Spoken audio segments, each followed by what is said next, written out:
Advocate Shirin Akter Shelley, নারী ও শিশু নির্যাতন দমন ট্রাইব্যুনালের পিপি।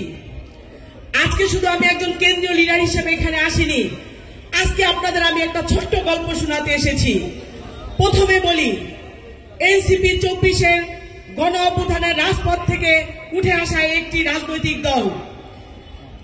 এনসিপি কখনো ভোটের রাজনীতি করে না, এনসিপি জনগণের রাজনীতি করে, জনগণের কল্যাণের রাজনীতি করে। জুলাইয়ের গণ আন্দোলনের সময়, অভ্যুত্থানের সময় নরসিংদীতে আমার একটি মিছিলের উপরে আওয়ামী লীগ যখন হামলা করে, আমাকে বাঁচানোর জন্য আমার ছেলে তার মাথা পেতে দিয়েছিল। আমার ছেলের মাথায় এক কূপে আমার ছেলের মাথা অনেকটাই আহত হয়েছিল। আমার ছেলেকে নিয়ে গিয়েছিলাম হাসপাতালে, তখন আমার ছেলে কোমায় ছিল। ডাক্তার বলেছিল আপনি প্রস্তুত থাকেন, যে কোনো কিছু ঘটে যেতে পারে। আমার চোখে তখন পানি ছিল না, কান্না করার মতো পানিও আমার চোখে ছিল না। তখন আমার ছেলে রক্তের গ্রুপ ছিল AB নেগেটিভ। মুহুর্মুহু চতুর্দিকে গুলি চলছিল, কে দিবে রক্ত? সেই সময় আমার ছেলেকে 150 লোক আসছে রক্ত দিতে। তখনই আমি বুঝে গেছি এই আন্দোলন দমবার নয়, এই আন্দোলনকে কেউ থামানো যাবে না। আমি যখন আমার ছেলের জ্ঞান ফিরেছে, 3 তারিখে আমার ছেলের অপারেশন হয়েছে, আমি আবার রাজপথে এসেছি। কারণ 53 বছর এই দেশের ঘুরে ধরা রাজনীতি আর আমরা দেখতে চাই না। আমরা চাই দেশের মানুষের ভাগ্যের পরিবর্তন।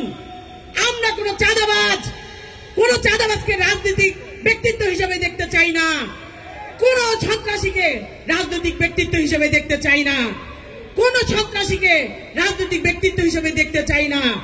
আমাদের মতো লোকজন কেন নতুন রাজনৈতিক দল করেছে?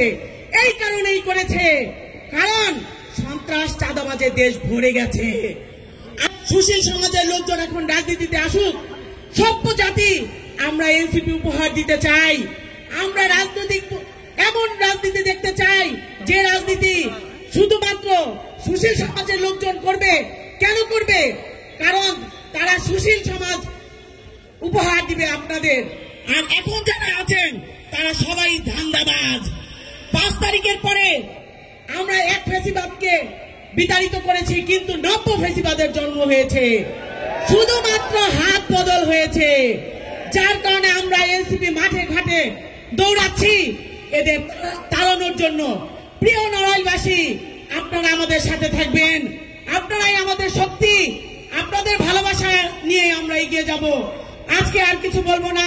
আমাদের অন্যান্য যারা লিডার আছে তাদের দেখতে চাচ্ছেন, আপনারা তাদের কথা শুনতে চাচ্ছেন।